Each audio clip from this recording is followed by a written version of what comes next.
The following program presents principles designed to promote good health. It should not take the place of personal professional care. Viewers should always consult their qualified health practitioner before considering alternative treatment.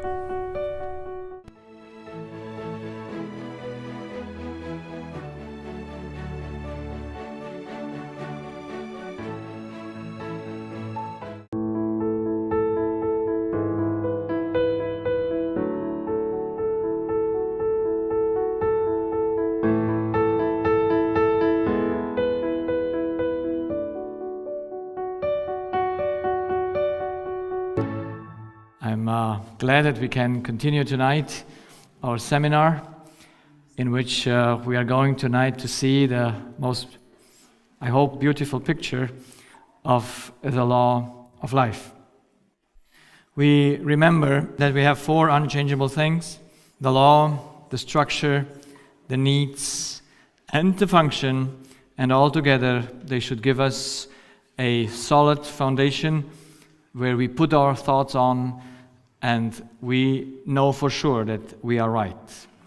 I tried last night to show the inner structure of man. We go once more through it so that we remember and not forget it.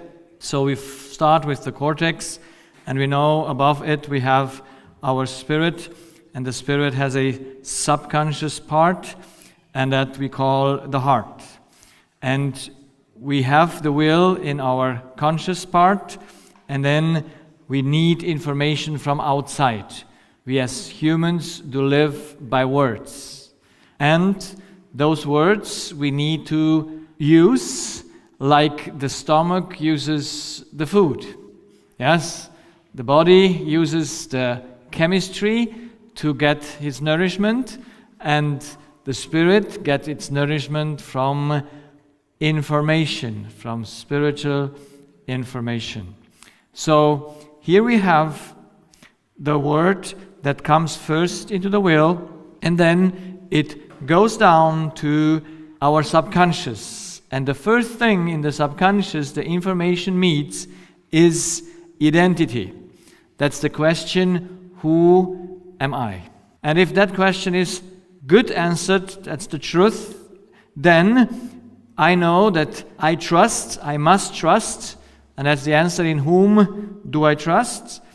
We can never do anything without first trusting. Every human action starts with trust. Then, of course, the next step is motivation. For whom do I do what I do?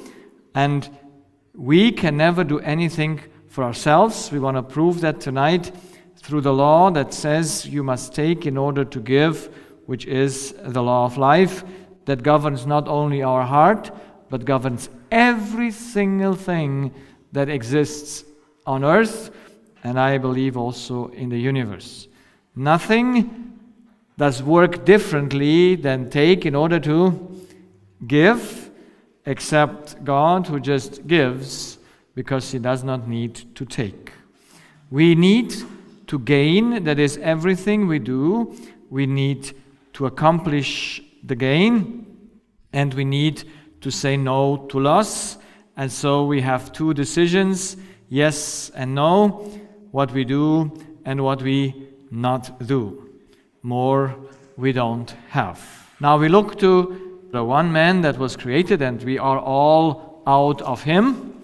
Even Eve was out of Adam. He was dependent on God to trust him in order to take his word and put that into application. Adam knew he is a created being. He knew, I am a created being.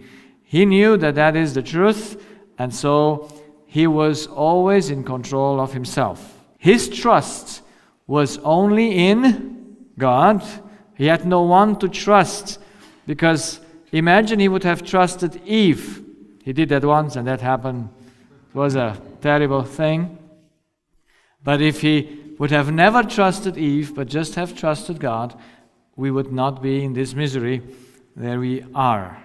Because you can only trust a higher person. You can only trust to someone you're dependent on. You should never trust anyone for anything because it is dependency. Adam had God as his only source of information and orientation. He was dealing with the love of God. That was his motivation. He did all things for God's sake. He took in order to give. And so he fulfilled the law. He had only gain in his life. He had no loss. He could choose whatever he wanted from that garden and say yes and no. All his decisions were right, and he could avoid loss. Now, how did it come that Adam and Eve, knowing what is going on, fail and believed a lie, trusted someone that is not trustworthy? We remember that man was made out of two parts. He has a spirit and a body, and he must function according to the law that we will see today. That needs, he has to trust God, take from him love, truth, righteousness, freedom, security, peace, well-being, knowledge, happiness. All this he had to take from God and give it further on. By this he would do the right electrical current to his brain and to his body, give the power. At the same time, Adam had to eat and breathe, so he had to take from earth his chemistry. He took that and gave it also to use it as fulfilling his purpose of creation, and he would have reigned and lived eternal without any issues. But why and how could it come to the fall? God put a tree in the garden for the purpose that Adam should be not tempted over his abilities. And so if he would have never went to that tree to eat, he would have been always in safety. So Lucifer, as the serpent, disguised, comes to Eve, and how much love can he offer to Eve? None. He knows that. So how will he ever get Eve to take something from him if he has none that Eve needs? Has he ever a chance? No. So he must offer her something that she needs and make like he has it for her. So Lucifer has no righteousness. He knows that Eve needs righteousness and all the other needs, so he offers unrighteousness as righteousness. That's what he did. He offers a lie for a truth. He offers a imprisonment for freedom. He offers uncertainty for security. He offers war for peace. Does he do that with success? We want to secure peace by war. Isn't that something that is reasonable? No. So he offers malaise for well-being. He offers ignorance for knowledge. Now Eve, we saw that in one of these nights, that women and cats have something in common. They are curious. And is it something bad to be curious? Who made Eve curious? God. So now, why did God not want her to satisfy her curiosity? Did God withhold something good from Eve or just some evil? So he withheld from Eve ignorance. Would you give to your child ignorance or rather knowledge? Knowledge. So he withheld from her ignorance, but here is the serpent that says, God withheld from you knowledge. I tried to put it sometime like this. What do you think? Were we made to fly first class or second class? I mean, business class or economy class? What would we made for?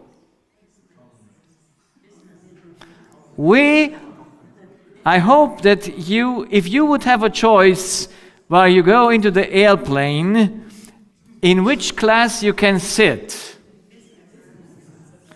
Oh, I would sit first class. It's even higher than business. It's pure luxury. All in leather. You know, you have like a living room for yourself. It doesn't cost much. It's just, I pay to come here for $1,050, but without knowing it, when I wanted to book the flight, I entered the page and they put me into first class. And when I took the flights, I saw suddenly 15,000 euro. That would have cost me the first class to come to New Zealand. But I took the cattle class, that is just 1,000 euro. But that's not our need. Our need is always first class. That's why they can sell first class, so expensive. And they sell it to only those that have the money to afford it. But if that would not be our need, we would never can sell first class. If second class would be our need, then economy would be expensive and first class would be cheap. You understand? So it's only what is first for us. Now, when God gave Adam and Eve their home, did he put them in first class or in second class? First class. He just wanted to spare them the second class. And now the serpent comes and says, hey, you're sitting in second class. Why not advancing into first class? Because God put you on purpose in the second class. You see, he's not very right to you. He's not dealing well with you because you were made for the first class, and look where he has put you. You need to come to a higher class. And Adam and Eve believed that they were not in the first class. That's why their need was to be in the first class. They were already in the first class, and when they ate, in which class did they come? They did not even come into economy class. They fell very deep. Eve became a liar to her husband. Would you like to have a wife that lies unto you? She just came to him and lied to him terribly. And Adam, poor guy, believed it. It's unreasonable that he believed it, but they both trusted the serpent. And in the moment you take from him, you become exactly what he promises to you. So since he's a liar, Eve became immediately a liar.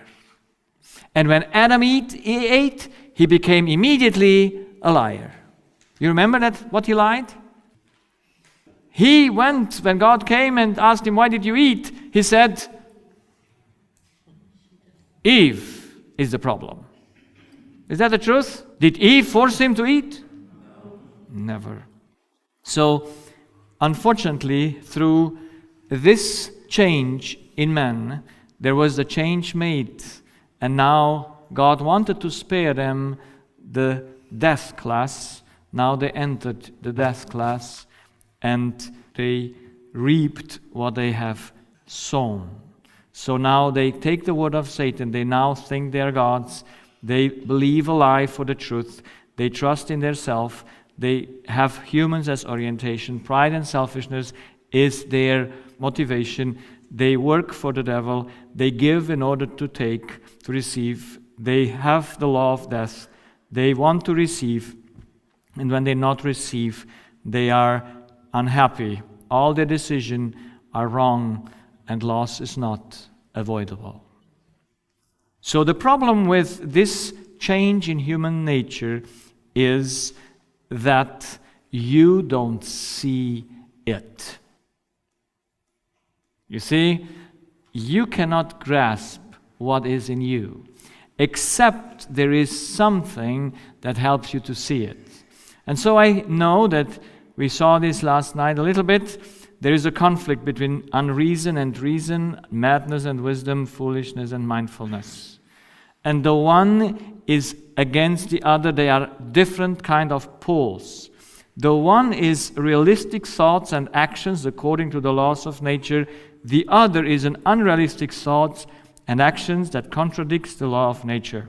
The one maintains life and the vital space nature. The other destroys life and the vital space nature. The one brings peace, patience, and health. The other brings stress, anxiety, conflicts, and disease. So we have only two poles on earth. We have the wise and the unwise. We have the reasonable one and the unreasonable one. And like I said last night, I never found anything reasonable that can make you sick. I only found unreason to make you sick. So where does come unreason and where does come reason? Unreason comes from the stupid idea that you are a higher being than that you are. And that's the evil. Evilness means you believe a lie of yourself and then you try the impossible. That must make you to understand that something is wrong with you.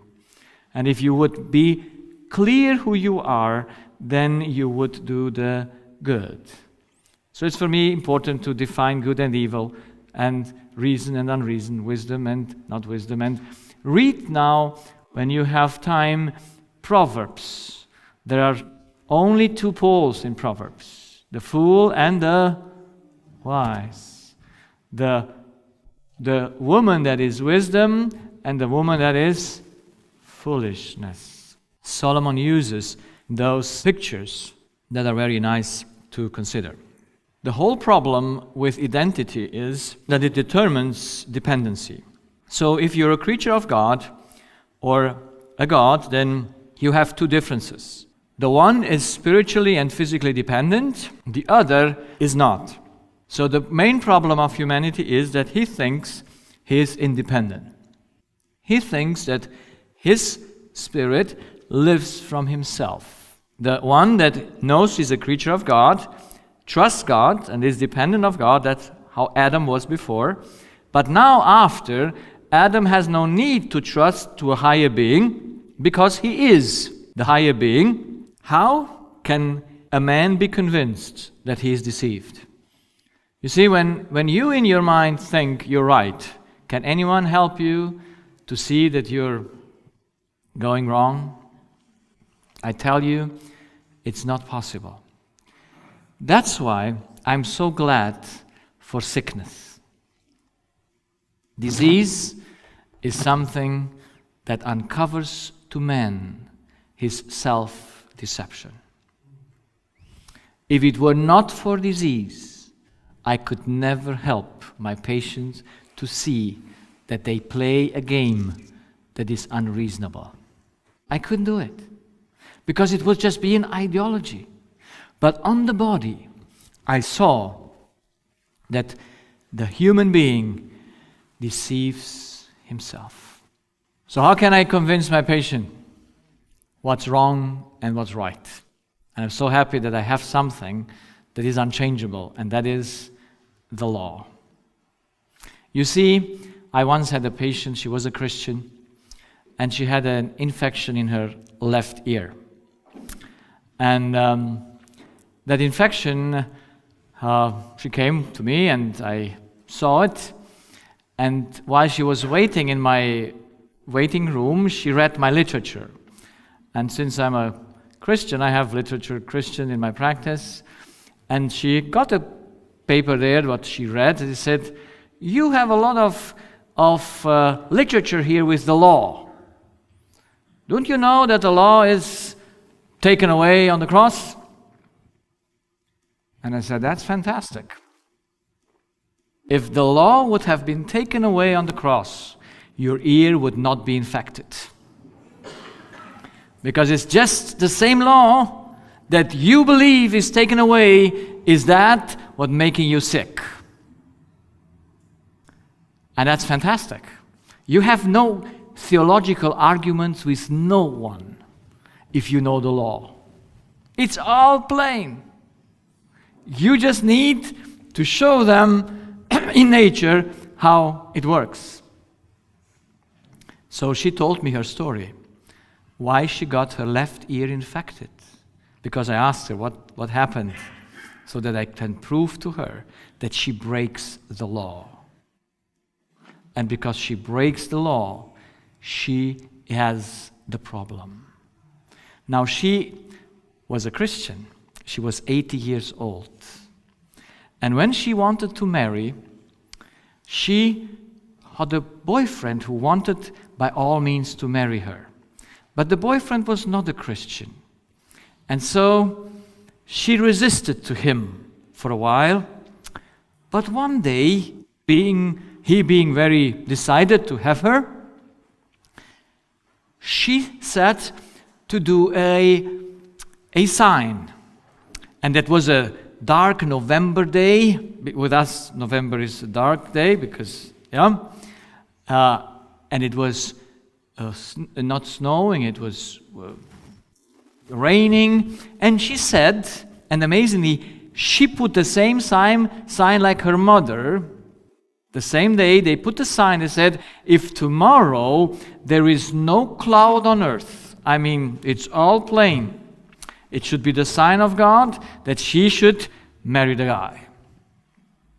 And guess what happened the next day?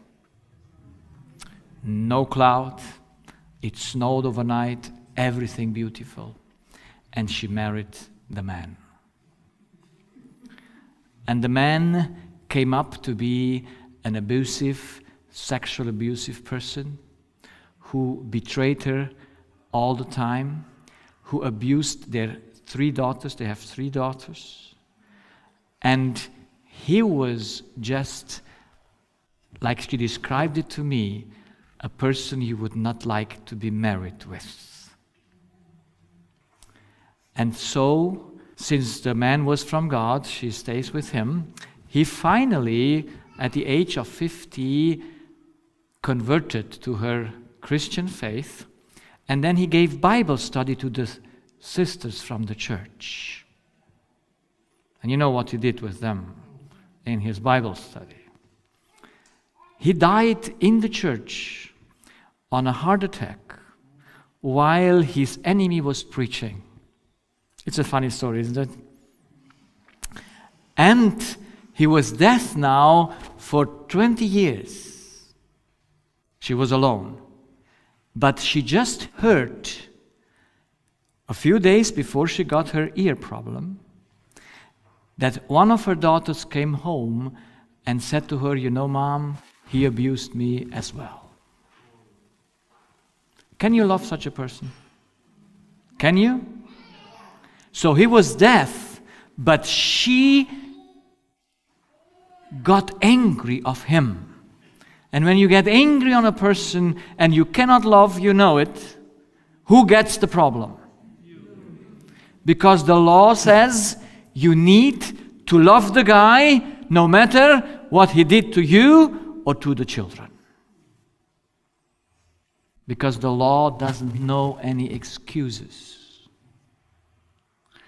As you need to breathe the air, no matter how your society is, you need to breathe love, you know?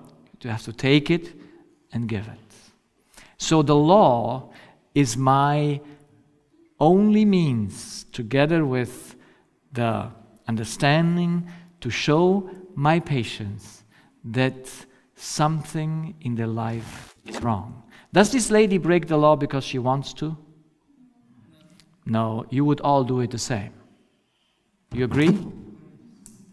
Because when you hear such a news, you cannot discern and say, oh, the poor guy. You would immediately. Yes? When we got our children, and there were 2 girls in those 6 foster children that we got, I mean, they were all a family, parents separated and left them alone. And the youngest was 7 and the oldest was 17. And there were 2 girls, the 7 years old and the 11 years old. And I still remember when we took them and cared for them, I said that if anyone touches the girls, I kill him personally. God playing or not God playing? God playing, because you revenge yourself. That's not a humble person that knows you're a creature. So I have, and I understand that something wrong like that would bring us into a difficult situation. But still, the law doesn't know any excuses. If you put your hand in the fire, it will burn. No matter what's your intention, if it's a good intention or not a good intention. So let us look to the law that is an expression of God. And it is this central law that governs the whole earth. We have here on earth an ecosystem. And every single thing, from the smallest atom to the most complex being, must follow this law that we saw on the beginning is the fundamental law of cause and effect. And cause and effect have a function, and that function is you must take in order to give. You know that this law can never be changed? Everything must take in order to give. There is nothing that can change this law. So, what is the first thing when you put a plant or a seed into the ground? What must the seed do first? Take or give?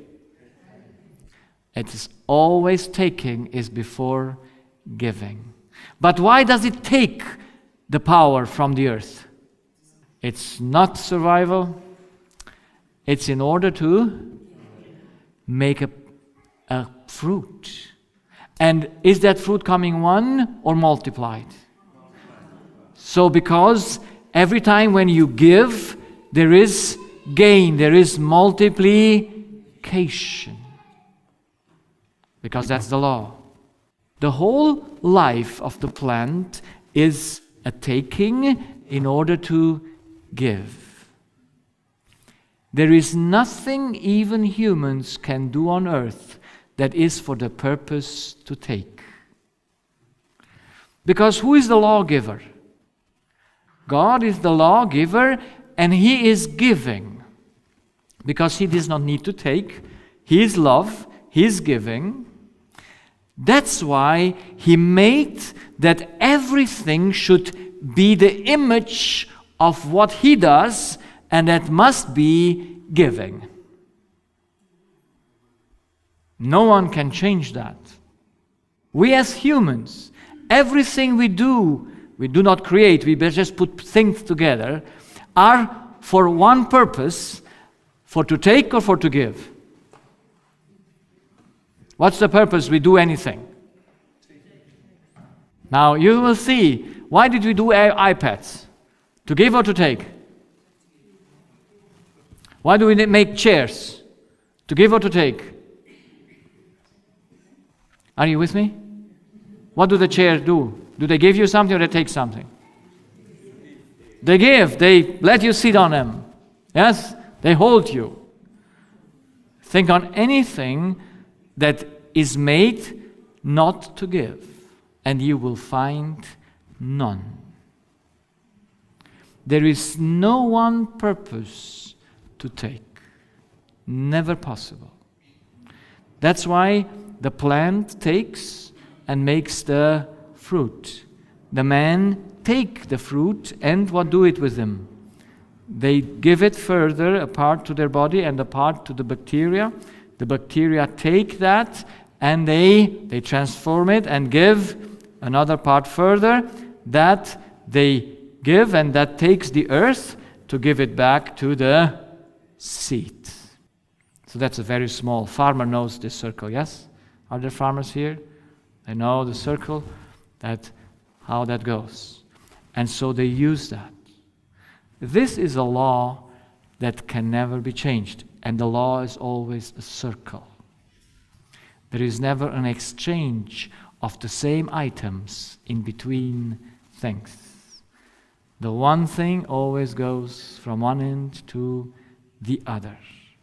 So, There is only one exception on earth that is not in this law, and that is the spirit of man. He gives in order to receive. Do you see the striking difference of the deception of man? So, is this possible? Is it possible that you ever can give something before you took it? Is it possible or not? No. But the human being is convinced that when he gives something, he gives it from himself. So this is not possible, and I proved to you last night that the child is dependent on its mom. The child's spirit is as empty as its stomach. It must take in order to give. It has nothing in itself that can feed itself, where it can eat from. So let's look to the changed heart of man. The changed heart of man gives in order to receive. Do you have this kind of a heart in you? Yes or no? Yes. You always go for the receiving because you think you give it from yourself. You see, when people come to me and say, well, why not giving and receiving? Is that not possible? And I say the law does not permit it. You can either give for nothing or you can give to receive. It's not possible to give and receive. You must give or receive. So that's why this is an illusion. It's never possible that you can ever give anything from yourself. That's why the truth is you take first in order to give. But you don't see from where you take. So you don't see that you take from mother, from father, from spouse, from child, and so on. This is unknown to man. You don't see it because you believe you're independent.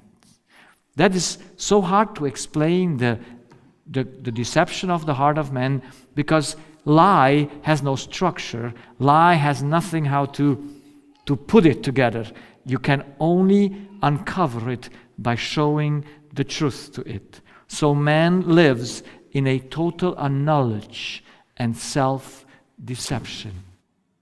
How can we prove that you take from someone? You see, when a person dies, I have atheists at my practice, and when some love sources they live from, they're dependent on, mother or father or spouse die, they get sick because they would like to resurrect. They would like to keep that life because they think they're dependent on that life. And I prove to them that they are dependent on the dead person. I once had a very interesting case of an elderly man.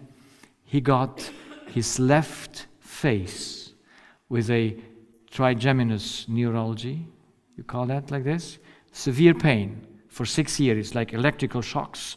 They come into your left side of your face from the fifth cranial nerve, and he went to all the doctors to help him, and they could not. So finally, they did surgery on him to see if there at the place where the nerve goes through the skull, if there is something that hinders him. So they did that surgery, it didn't help, and then he went to a certain specialist that gave him 3 very strong medications by which finally he could benumb somehow the pain.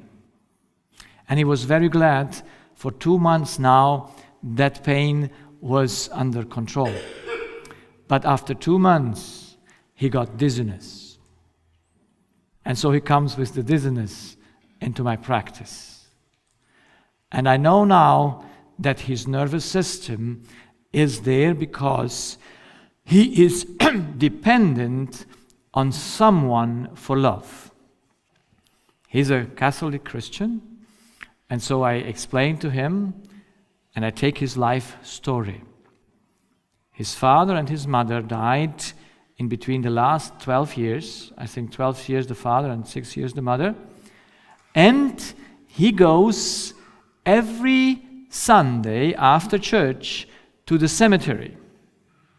And he says, I go every day there and I speak to my parents and share with them what I did this week. And I tell them to say a good word for him to God. And then he goes home. He does that for this year since his parents are dead, every Sunday. Now, would you ever suspect that that makes him sick? Yes? He goes there for what purpose? He goes to the cemetery to take from his dead parents. Can he take anything from them? No. He must dry out. And his nervous system as well. Because you don't go to the cemetery to give anything. Do you? Because if you go to give, you have no problem. But you go because you're dependent. Your life is dependent on your parents.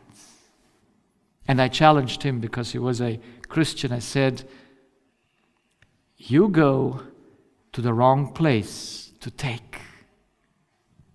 If you would go and exchange your parents and would go to just take from God and give to your parents, you would heal and you would be free in your spirit.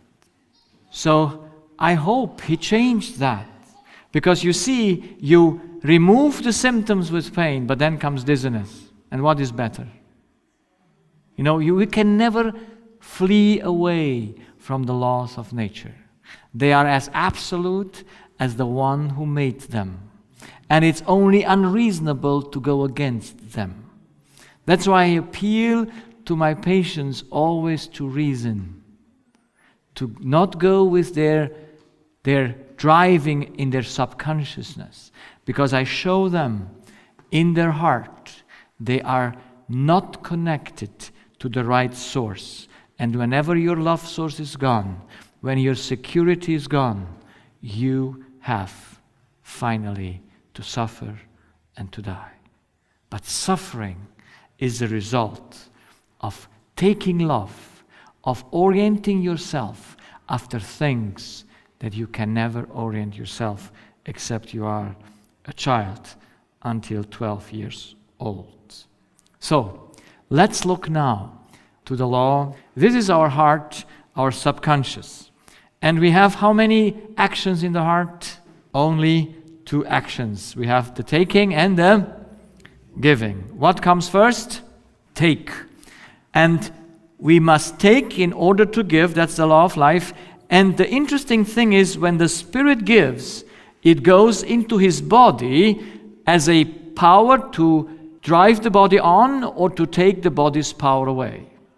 That's why on the body you can see what the Spirit takes, because what he takes, he must give. You can never give what you did not took. That's why I could observe that it's fantastic to see in the body of a man, you can see where he takes from, because this taking is invisible. But that what goes into the body, the giving, becomes visible. So that's very fantastic. That's beautiful to prove on something objective what happens in the spirit, in his subjectivity. So on the body I could see it. So the law of death means I give in order to receive. And I can tell you, and you can prove me in your life, every issue that the human has is here in this heart's action that is put opposite. Every human problem does come because you give in order to receive. I could not see one human problem that I could not put into the heart of man, because he gives in order to receive. So, we have in our consciousness our spiritual needs. And these spiritual needs need to be addressed and can be satisfied only through love relationships. That's why there exists only two motives or two reasons for a love relationship.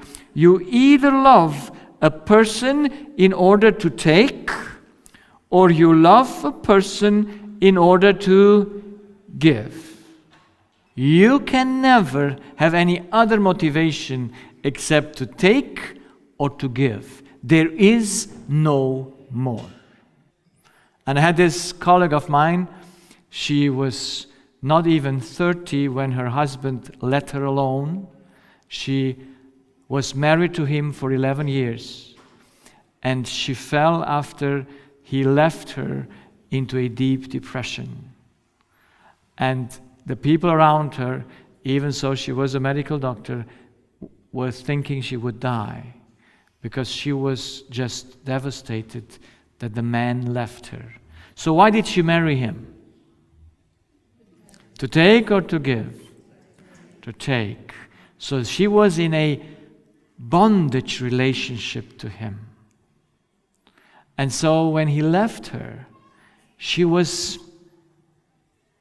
without love, without a person where she could take. So she came to my seminar. I talked to her, I counseled her. She understood the principle. She changed, and her depression went slowly away. But after 3 months, she calls me and says, something happened that I prayed should never happen. I met my husband in the city in a shop with his new girlfriend.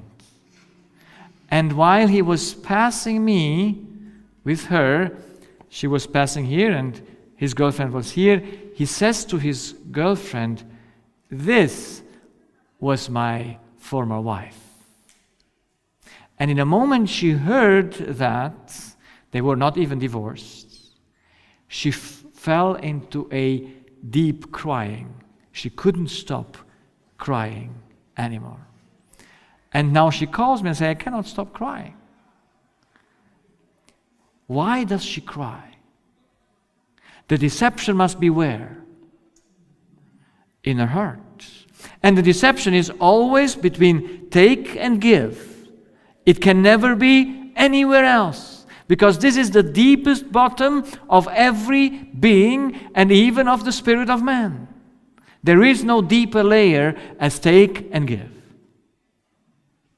And so I asked her, while you were married 11 years with your husband, how much love did you give him? What was her answer? How much love does a woman give to her husband? She doesn't give it unconditional. And I must say there is no unconditional love, because if love would be ever unconditional, there would be no law for it. So we must know that love is always conditional, but it is unselfish. You know, water, you could say, is there in order for you to drink it. But if you don't drink it, you are conditioned to die. That's why if you don't exercise love, you will die. The idea that love is unconditional is one of the devil's idea. Because he wants to rule out the law. Where there is no law, there is no condition. But disease proves that love is conditional. That is, you need to take it in order to give it. And if you don't do it, you die, as well as you don't breathe the oxygen that you need to take in order to give. So she gave all love, because women love like this. Now in my counseling, I speak more to women or more to men? Women, because women are more open. Men are strange beings sometimes because they they are higher gods than women, yes? So they know all things. They don't go to the doctor only when they are death half, yes? The woman, on the other hand, runs with every little thing to the doctor, which is also not the right thing. But, however, she says, I gave him all love. And it says, how do you feel when you give all love? How do you feel? Happy. Everyone who gives feels good. It's only when you don't give you don't feel good. It's only then that you don't feel good. But as long as you give yourself, no matter to whom, you feel good. Because that's the law. And so she said, I gave all and I felt very good. I said, perfect. Nothing wrong. Now we need to know one definitive question. I said, how much love did you give from yourself to your husband? You know, when a woman loves, she gives herself, she gives her time, she gives her work, she cooks, she makes everything possible. Is that not nice that women are like this? They enjoy life because they're busy. And so it's nice. And so she gave all of that. And she felt well. But now, from where did she give that all? Did she give anything from herself or nothing from herself? Now you're challenged. What's the truth? When you live 11 years with a man and you love him and you do everything you know is right to do, and at the end you must recognize that you did give how much from yourself to him? Nothing. Are you not happy? I don't see you smiling. This lady says the truth. She said nothing because she was smart. He made a click when I asked her the question, how much did you give him from yourself? And in that moment she said, nothing. I said, then you can stop crying. And in that moment she stopped crying. Because you only cry because you lost something what you gave from yourself. You will never have any problems with any loss if it's not yours. Never ever. It's a loss, but it will never destroy you, except it is yours. That's why it's so important to know the law. The law shows that how much time do you have to give to a man? How much time? None. My patients come to me and say, oh, doctor, you take so much time, and it's your time, your precious time. I said, I have never time. I never had time. I only use time. And if I use it to your good, then it's fine. But it's not my time. You can never steal my time, can you? No one can do that because I have none of it. So if you have a relationship that ends after 11 years, how much did you lose? Isn't that fantastic? Or if you have a relationship for 40 years and your husband now takes the younger one, how much have you lost? Nothing. You can just go on in life, enjoying life, without knowing that the other one, you didn't give him nothing, so he does not owe you anything. The things you give, you think you gave from yourself. You think he owes you faithfulness. He owes you to give it to you back.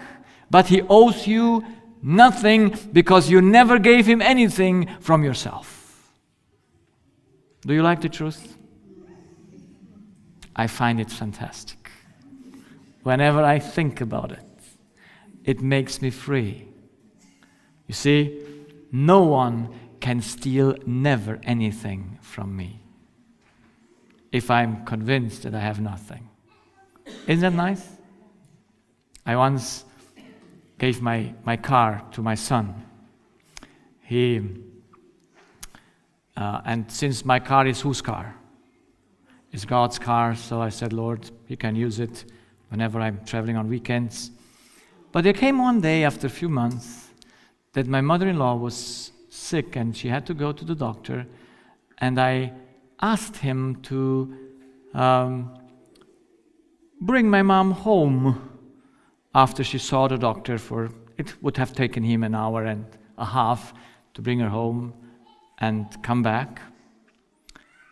But he said, you come in the last moment and I have no time, like young men are very busy always. And how did I felt immediately? You see, I thought I gave you the car all the time, and now that I have once a little bit of a need, not for me, but for my mother-in-law. You see, the thought that I was used by him immediately caught me. And I was in prison. And I said, Lord, I'm in prison. I'm not reacting correctly. I said, help me, what is wrong? And since I know the heart, he just goes direct. How much did you give the car from you? How much does your son owe you to bring your mother home or not? How much? Nothing. Oh, it was such a relief to know he owes me nothing.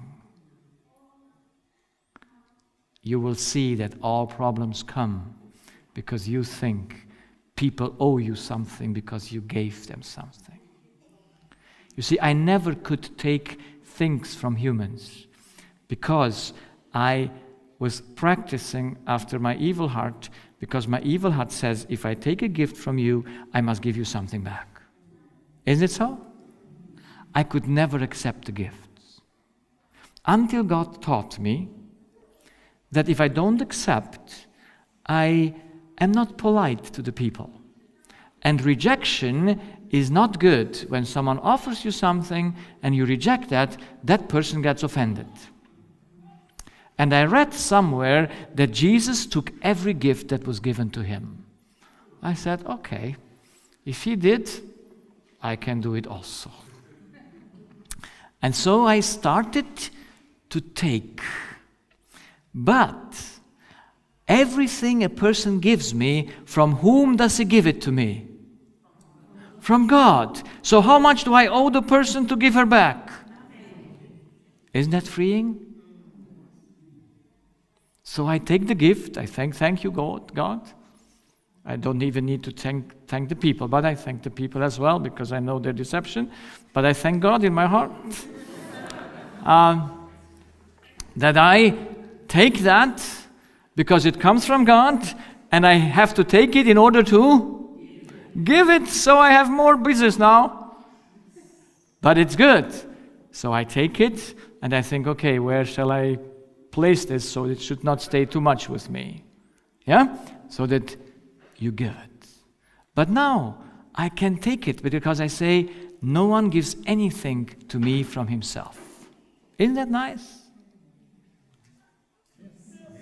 Yes, I mean, I rejoice in the truth because it's the law that shows you that no one ever can give you anything from himself.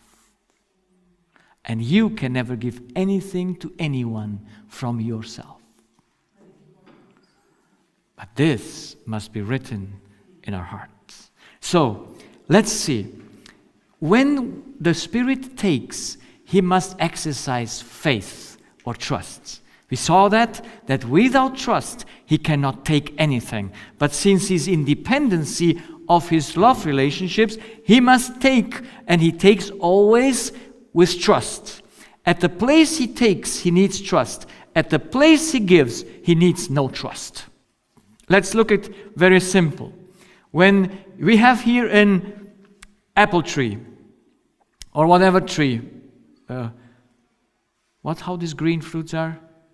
A fijo tree takes for what purpose?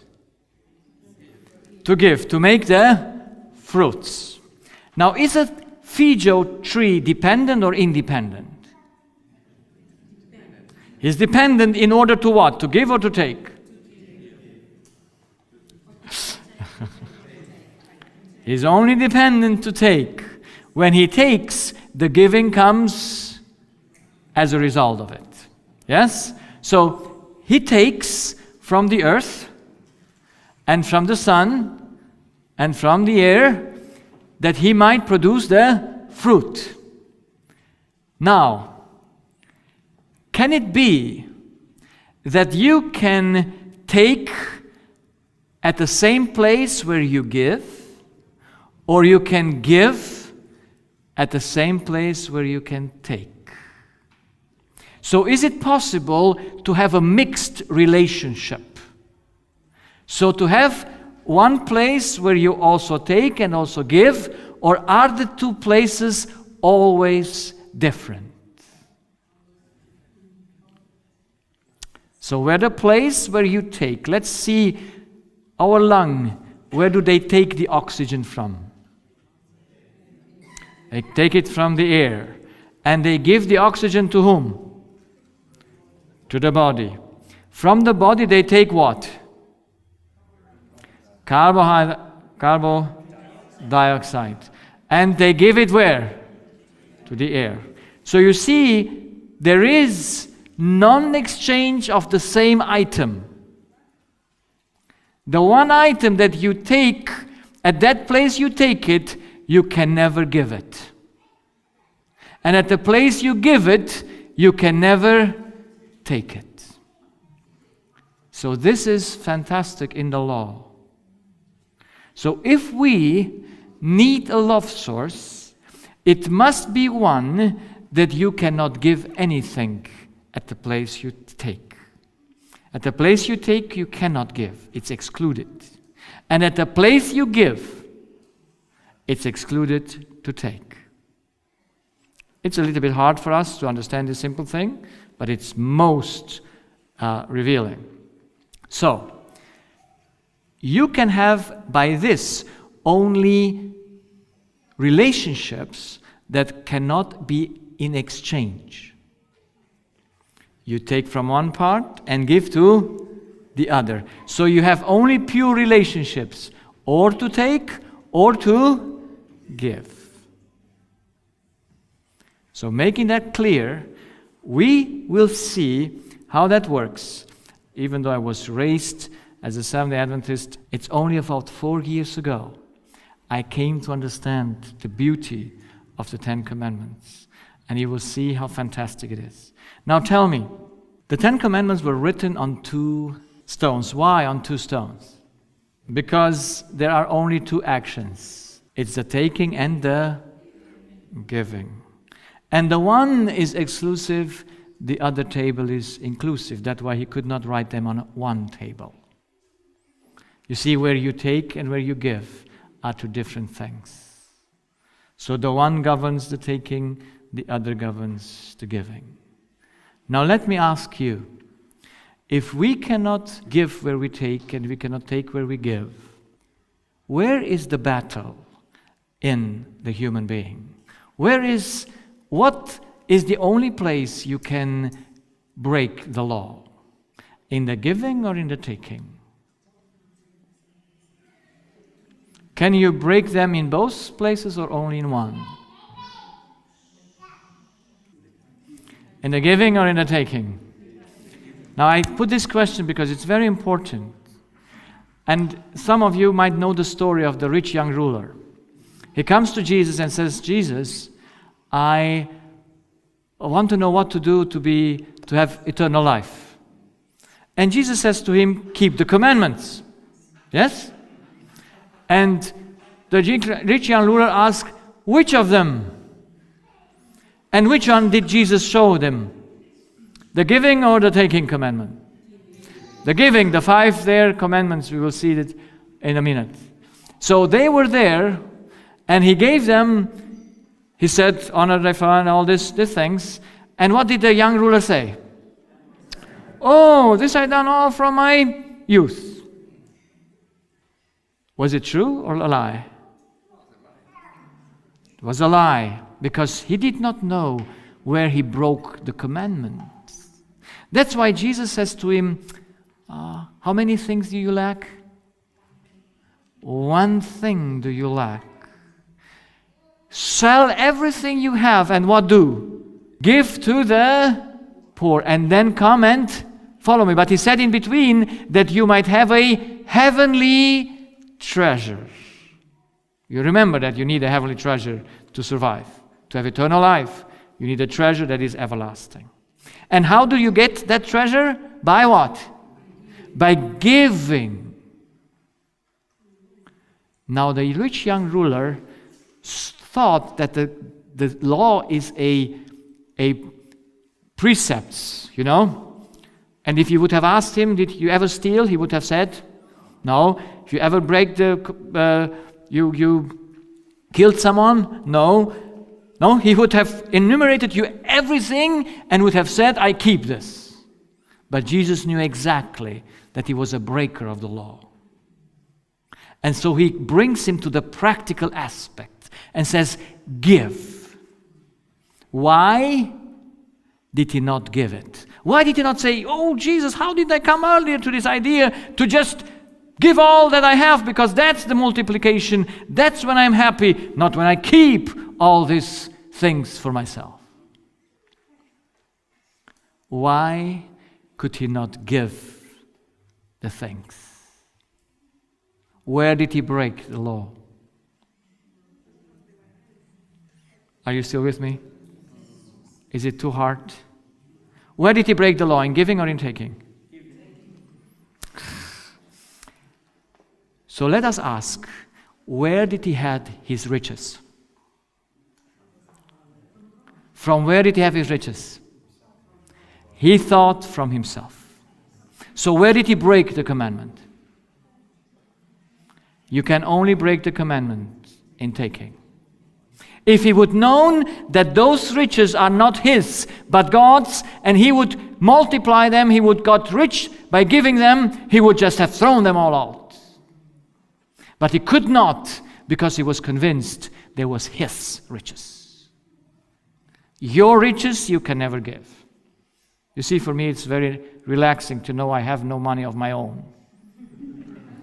My wife spends the money of God. I'm still sometimes confused there, because sometimes I would like to stop certain things. But if God allows her, what shall I do? Have allow her as well. Because everyone can do with God's money whatever he wants. Except they are your money. You work for them, then you cannot give them. Can you? Every person can break the law only in taking. So our only problem is whom we trust to take. Because that matters. When you take correctly, you will always give correctly. Adam never had any danger to not give what he took from God as long as he trusted God. He could do whatever he wanted in his dependency on God. When he switched the taking, is there any precepts in the Ten Commandments, don't take the fruit from that tree? Is there anything like that? No, but did he break the exact 10 commandments? Did he break the law, the only law that is governing everything? Yes. Adam broke the law of dependency on God. Because he took from another place, because he trusted another person, except God. And the law cannot permit you to trust anyone else in order to take except God, because no one else is there where you cannot give anything. Because to fulfill the law, you must be unable at the place you take to give something. And there is only God above us where we cannot give anything.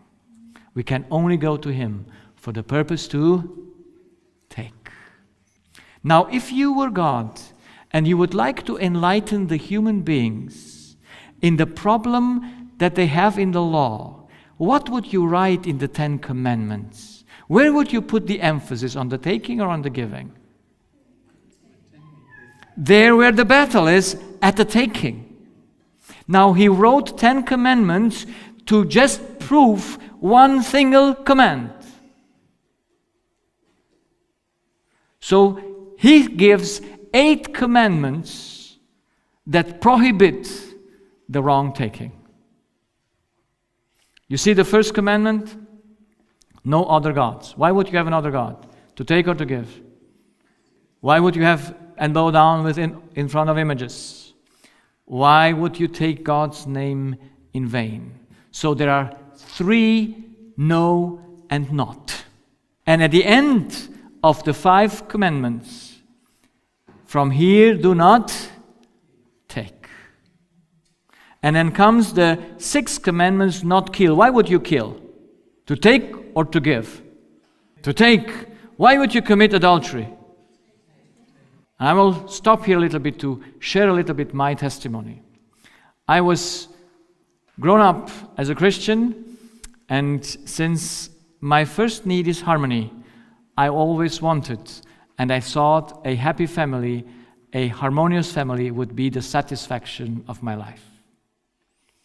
My mother and father didn't get along well. I had a lot of diseases because I took from my mom what she did not have, and I was the most attached to my mother out of our 4 children. I'm a second-born child, and I got diseases from early childhood. And I remember when I was 8, I made plans to marry.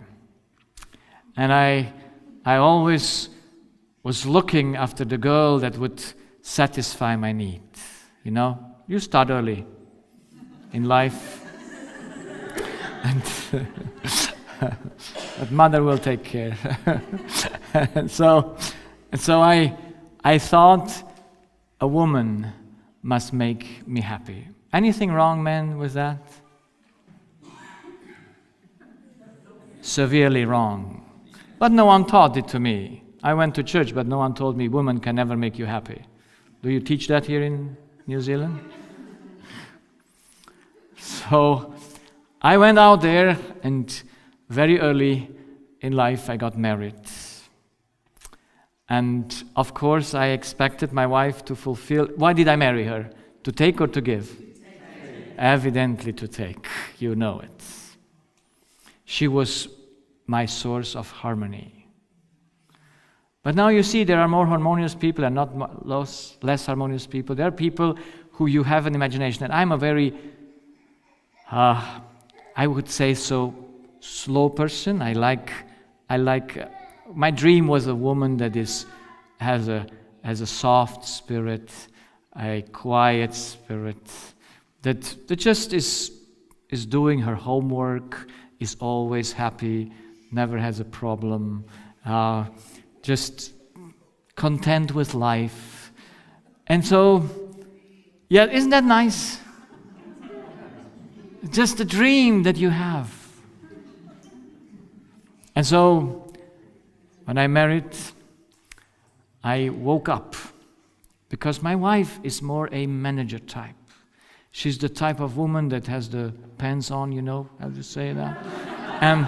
and she's managing things, that and this, and all that she does fast. I hardly come after her. And so now I enter into a lack of harmony. And my wife, because I was dependent on her for harmony, could always manipulate me like she wanted. I was her slave. Now you laugh, but this is the truth. Because when she said, you need to wear a tie, I give just an example. And I said, no, I just go without a tie. She said, you have to wear a tie. And then I had to wear the tie in the end because she was so often telling it to me that just to get peace,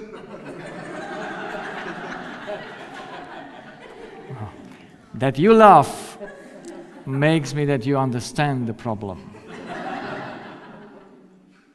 Understand the problem, because it's all of us, isn't it? But thank God, after 20 years, I wanted to get out of that slavery. So I wanted to divorce and find a woman that makes me happy. And I made the plan. We had these 6 foster children, and I wanted to keep them, but you cannot keep them when you are a single parent. So basically I was so at the end that I wanted to someone love me. You know, I was such a poor guy. I just wanted to someone love me as I wanted it. You know, my wife says she loves me, and she really loves me, but I always said to her, but not like I want it. You know, so if someone loves you, not like you want, how much does it help you? Doesn't help you at all. The other can do all the service, and my wife is really serving, and she does all what she can do just to please me. But I'm not pleasable. Because I'm God on the throne, and I just want exactly that, what I imagine myself to want. And so I'm there, facing 20 years. I say, I'm a Christian, you cannot divorce. But I so got tired of the situation that I said, I'm now 39 years old, and I must become happy. And there must be a woman here on this earth that can accomplish the job. And you laugh, but that's how I was thinking. And so I thought I will succeed with it. But God knew my foolishness and my heart that betrays me, and He says, I get him at the point before he jumps. So on the 26th of July, we all said it will be over. I canceled the house, and the children should go back to their mother. I would go back to my mother. My wife should go back to her mother, and everyone starts again at his mother's place. And so we planned it. This was on 26th of June 2003. But we planned a trip to a family camp meeting to the States from Germany, when I still had some hope, and that was at the end of May, beginning of June. And so we ended up to go to that place and meet those people who were having that camp meeting. And we were visiting the first weekend with them at their home. And on the 1st of June, they asked us for a counseling conversation. And of course I said, I'm sad, I don't want any counsel. But since I'm a weak person, I said, okay, maybe now and I stayed there at the talk. They talked about 3 hours, and they said to me, because my wife never wanted to let me go, because she loved me. So they keep us, yes. And so she wanted to have me, even though I'm not tasting well, I think so. So if your mind is always with another woman, you think someone else is better, it's not so easy for the woman, is it? So I'm there, and I'm very hard. I say, I won't return. This time I'm going to be strong. This time I'm not going to change, because and I had only 3 little things that I wanted from a woman, I thought. To understand me. Is that a good thing, that someone should understand you? You should when I ask you everything, you should always say no, because it's because do you know if someone understands you or not? Do you know that? Can you know ever if someone understands you, or can you never know it? Can you ever know that someone understands you? You can never know it. It's all an imagination. He can smile to you and say, oh yeah, yes, and his mind is off in Europe or somewhere, and you think, oh yes, he understands me, but he doesn't understand a bit. So let us be clear. We have the need for understanding that we might understand others, but we never need to be understood.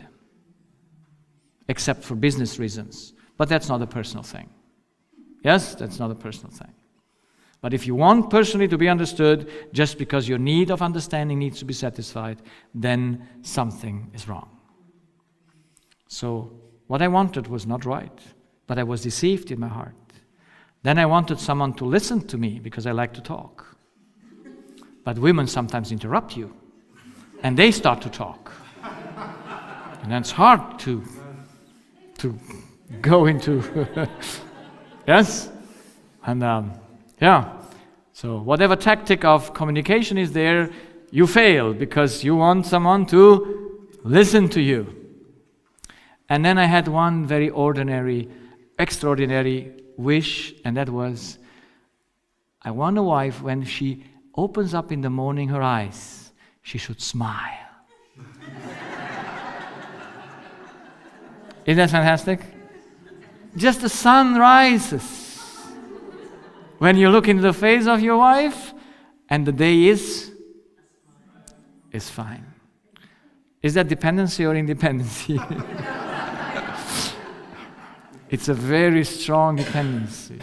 See, I was the most funniest doctor everywhere because I always made people to laugh, because I lived from their laughing, from their smiles, because I feel good when people smile, because I take from them. So I stood very firm that conversation, but after the conversation, going down to take my tennis shoes, there came a thought to me, and that thought said like this: if you are going to keep my commandments, I will take care of your needs. That's a Bible verse in Isaiah 48:18. It says, if you are going to keep my commandments, your peace will be like a river, and your happiness, that's the Romanian translation, will be like the waves of the sea. Can there be more happiness? What do we have on earth more, water or earth? Water. So if you have all happiness like the seas of the water, yes, then that would be nice. So that thought really was giving me, when I saw that, a very good feeling. I said, oh, my needs can be fulfilled.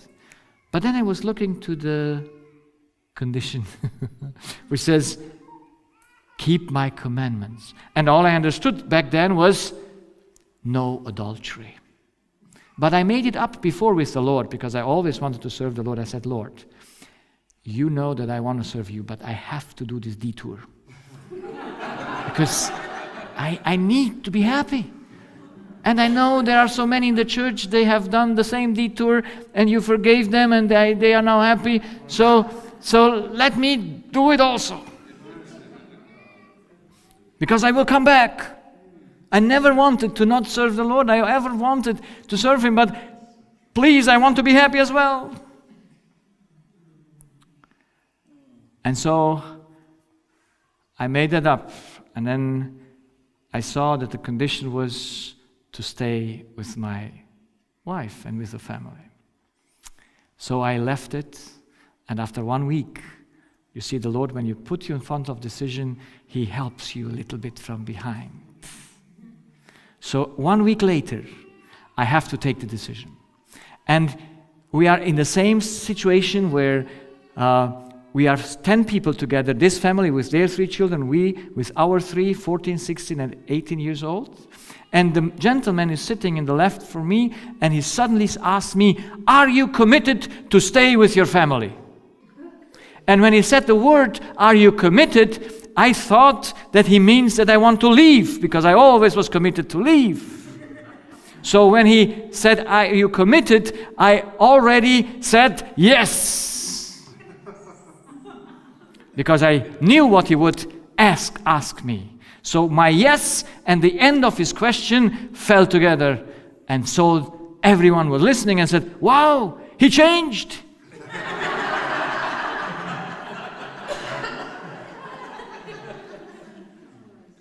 And in that moment, I had to do something.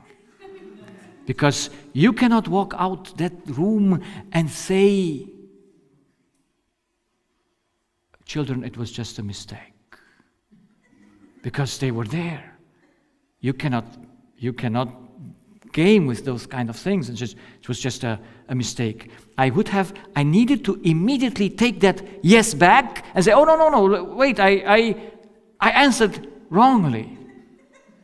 But something gave me the choice in that moment to think, what shall I do?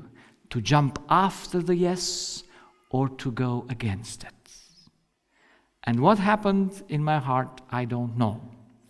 What was the decisive thought? But I jumped after the yes.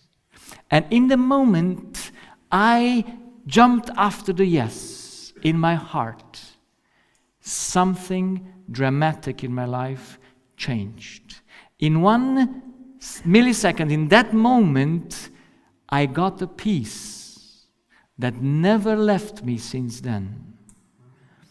I was so thirsty for love, that thirst was just satisfied.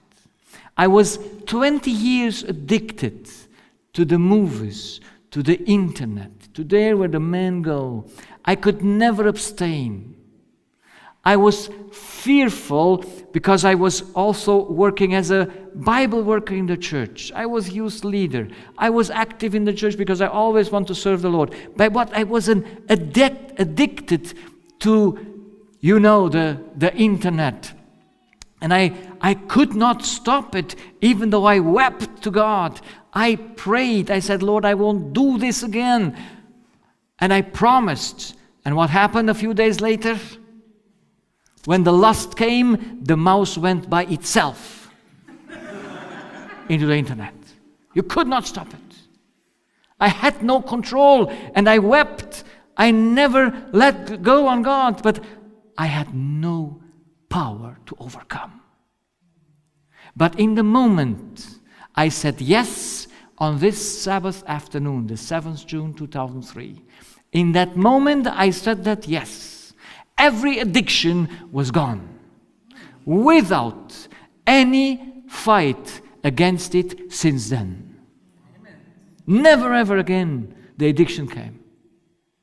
I was always looking after a woman because I said I have to find some that is exactly what I need. You know what had happened after my conversion?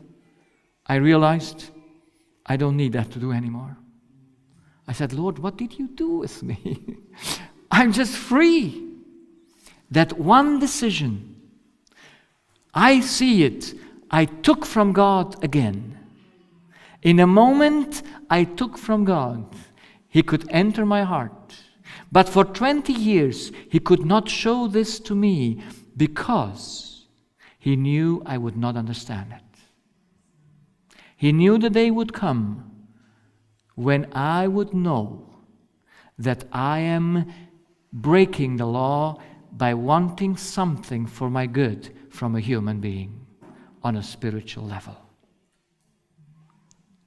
And since then, since the 7th June 2003, having that dramatic experience that really changed my life in a second, and it did not only mine, the whole atmosphere in the family was like heaven was with us. We were a family of people that always did something. I was never resting. And if you have boys, 14 and 16 and 18, you have something to do with them, have you? And I was always fun. But we were there the next Sunday. And there, no one had any lust to go to the parks, you do this Six Flags Magic Mountain Parks or whatever in America you have, this fun parks, movies without end. No one had anything that wanted to do that anymore. It was just an atmosphere of heaven that came into our lives because of a small decision to not take any more from a human So here it is what we must learn. If you commit adultery, you don't do it because you want to give. You do it because you want to take. Why would you steal? That's obvious. Why would you lie? Why would you covet? Why would you do that? It's always to take. That's why out of 10 commandments, 8 are prohibiting the taking. That's how the commandments need to be understood. And there is only one commandment that says to take. You know that? Which one is it? It's the 4th commandment. It's the only commandment in the 10 commandments that matters. There is no other in the 10 commandments than the 4th commandment that says, here you take, because this commandment says you are a creature of God and you're dependent on God alone. Now, God is the only person you can ever give anything. Can you? Why do you pray? To give or to take? Yes, but we don't do it to take. We give in order to receive. That means God owes us a response because we gave Him something. How much does God owe you? Nothing. No matter what you do, you can keep all the precepts of the law, you can be most faithful, and your child will be maybe, happens something, a car goes over it. Will you be angry on God for that? Will you? No. So, make it clear. It's so important. We can only take from God. But let us know, we don't go to God to give Him anything. But Christians give Him in order to receive what? Eternal life. That is what the Bible calls salvation by works. When you want to receive something, when you do something in order to receive, then that's salvation by work. Because in the law, you take in order to give, and salvation is in that, what you do, not in what you receive. So, why do Christians go to God? They want to receive. Why do you pray? To take or to give? Well, if you pray to God to take, then it's simple, because God says, I am the water. How much do you give the water when you drink it? Do you give Him something? No. How much do you give the bread when you eat it? Nothing. You see, God says, I'm the bread, I'm the water. He makes very clear, whatever you do, you can never give me anything. Everything you take from me. I am the bread and the water of life. So, there was a young lady once that says, and she was at a conference, and then she had a time where she prayed to God, but after a month, she started not to pray anymore, to have no devotions anymore, and she said, I lost that connection. I said, I know why. Do you know I know why people do not pray? There is a very simple answer. They stop praying because they pray for themselves. If you pray for yourself, you pray for nothing. You only pray in order to have something to give. That's why you go to God, to take something, to learn something, to give. If you have a job, like God gave me my job, you cannot afford not to pray. You can never let go, because you know you have how much to give? Nothing. And you need every morning a fresh supply of food, of spiritual food. But you don't do your devotion for, like just fulfilling a duty. You do it very precisely. Today you meet a person, and very often what I read in the morning, that verse is exactly for some of my patients or for many patients to give it to them. So you take in order to give. When you have a job from God, then you pray not for you. Then your salvation is yourself not important because it's selfish. We want to be saved for whose purpose? For God's sake do we want to be saved, yes. That's love. We don't want to be saved for ourselves. But that's a far way to go, is it? Then we won't focus on ourselves anymore, because then we will be like Paul, who give everything for one thing to achieve by giving. So the one law is the fourth commandment. That's why it is the decisive commandment in the end time. It's that one fruit, that one tree in the garden, that one law, that if that is kept, not like some do it, then you are proving you take from God. And then there is one commandment that proves where you take from, and that's honor your father and your mother. That's the giving command. You know you can never honor your father and your mother as long as you need them, because you give and take at the same place. That's not possible. You only honor your parents when you give or when you take fully from God. Then you honor your parents. As long as you need your parents for yourself, for your spirit, then you cannot honor them. And I can give you many examples. This is the hardest command to keep, because it proves from where you take. Because if you can love and honor your parents, you can love and honor any human being. Because it's the most hardest person, the most hardest people to honor your parents, because you're dependent on them by birth, and then you need to become independent so that you can honor them and keep and fulfill the commandment. So there must be only pure relationships. One where you take and the others just for to give. Now tell me, how many pure relationships do you have? Are you a breaker of the law or not? How many are here a breaker of the law? I tell you, we are all. Because we have not understood that we must take only from God and give to humans only.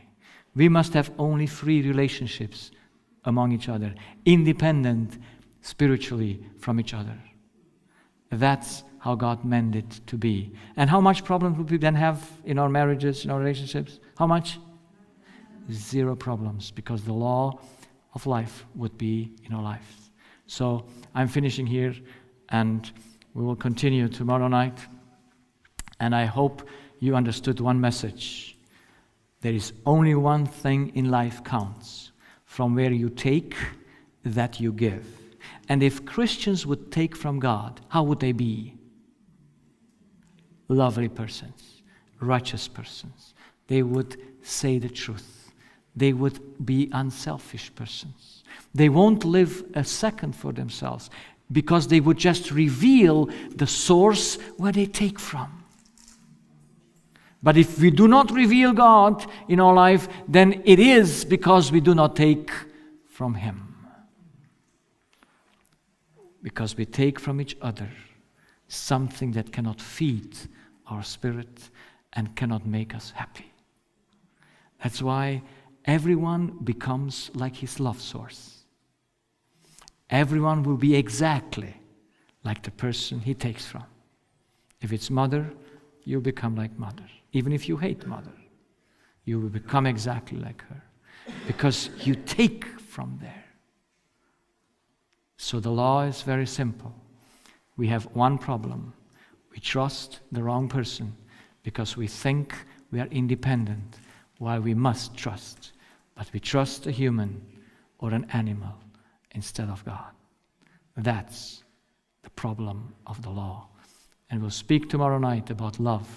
What is that love that only God has, and all of us must exercise, that our bodies and our spirits might be happy and healthy without breaking, without doing anything wrong in our bodies.